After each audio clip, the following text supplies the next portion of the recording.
Perkenalkan, nama saya Jessica Diharni. Saya dari kelas A2 Manajemen Pagi dengan NIM 191041687. Di video saya kali ini, saya akan membacakan hasil ringkasan saya berdasarkan mata kuliah e-marketing yang berjudul Bab 5 Design User Experience yang diampu oleh Bapak Ali Mursalin SIM. Oke, saya akan mulai membacakan hasil ringkasan saya. Bab 5 Design User Experience. Design User Experience adalah konsep web yang sulit untuk didefinisikan secara khusus, karena sering sekali kasus Anda akan tahu ketika Anda melihatnya. Situs web yang baku harus andal, fungsional, dan nyaman, tetapi situs web user experience dikatakan hebat bila situs web user experience tersebut menyenangkan untuk digunakan dan mempunyai pengalaman yang layak untuk dibagi. Dalam praktiknya, user experience untuk situs web, perusahaan, audiens, dan juga konteks tertentu dapat berbeda, tetapi prinsipnya tetap sama, memberikan pengalaman hebat kepada pengguna dan mempermudahkan mereka untuk mengonversi ke tujuan yang Anda inginkan. User experience merupakan langkah dasar pertama dari aset memahami desain user experience. Selanjutnya, user experience dapat didefinisikan sebagai semua pengalaman atau fisik, sensorik, emosional, dan mental yang dimiliki seseorang ketika berinteraksi dengan alat digital.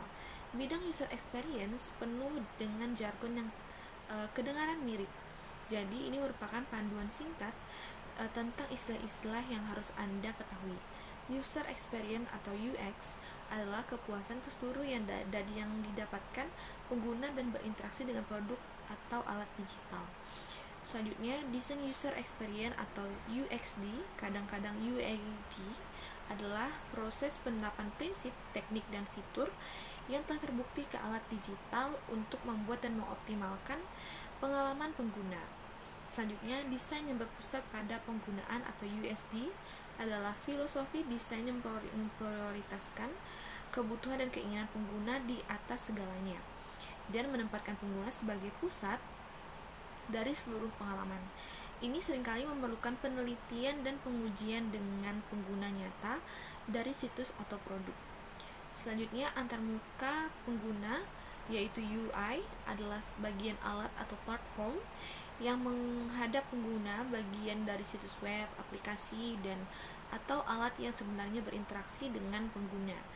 Kegunaan berarti seberapa ramah pengguna, efisien, dan apik produk digital. User experience online dapat dibagi menjadi dua kategori besar. Yang pertama, user experience fungsional. Ini mencakup elemen pengalaman digital yang efektif. Selanjutnya, kita beralih ke manfaat user experience. Ada beberapa manfaat nyata untuk menerapkan desain user experience ke strategi pemasaran digital. Good user experience adalah cara terbaik untuk membedakan diri Anda di pasar dan memberikan keunggulan kompetitif.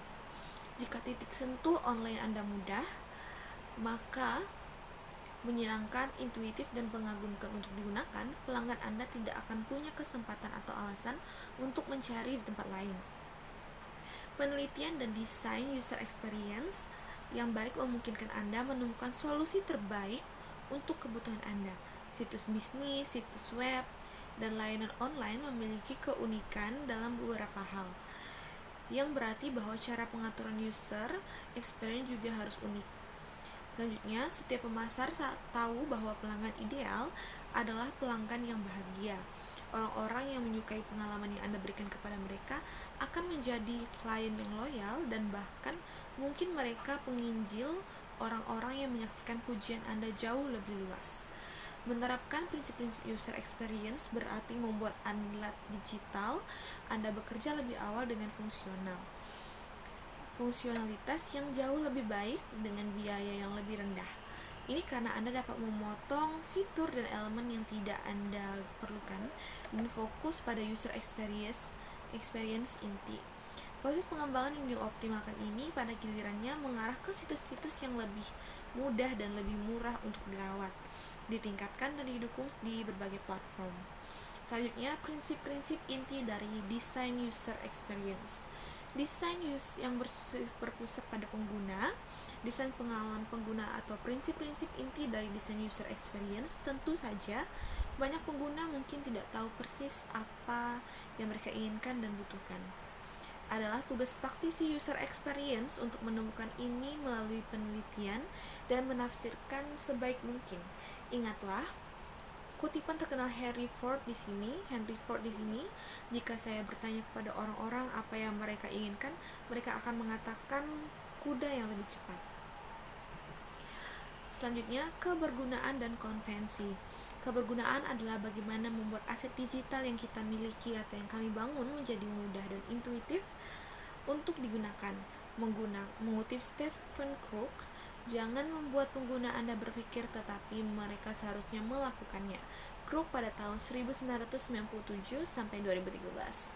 Salah satu aspek yang paling penting dari kebergunaan harus tetap bersandar pada konvensi standar yang berisi aturan umum atau cara penampilan atau menyusun hal-hal di web. Konvensi yang sudah dikenal meliputi yang pertama, tautan yang berwarna biru dan bergaris bawah, menu navigasi di bagian atas atau kiri bagi halaman web, logo di sudut kiri atas yang ditautkan untuk membawa pengguna kembali ke beranda, kotak pencarian ditempatkan di bagian atas halaman, menggunakan kata-kata standar seperti pencarian atau ikon kaca pembesar. Selanjutnya, kesederhanaan. Dalam proyek user experience, opsi yang lebih sederhana hampir selalu lebih baik, lebih ramah pengguna. Meskipun layanan atau produk Anda mungkin rumit, itu tidak berarti portal web yang Anda harus berhadapan dengan pelanggan harus rumit juga. Faktanya penting untuk diingat bahwa sebagian besar pelanggan hanya menginginkan informasi yang paling berdasar dari Anda seperti apa ini dan bagaimana cara kerjanya. Selanjutnya, kesederhanaan dapat berarti beberapa hal. Yang pertama banyak ruang kosong. Dalam istilah desain, ini disebut sebagai ruang negatif atau putih, atau meskipun tentu saja tidak harus secara khusus berwarna putih. Teks gelap pada latar belakang yang terang paling mudah dibaca. Secara umum, ruang bernapas yang lebih efektif ditempatkan di antara berbagai elemen halaman. Baris teks dan zona halaman semakin mudah bagi pengguna untuk memahami di mana semuanya berada. Selanjutnya, lebih sedikit opsi.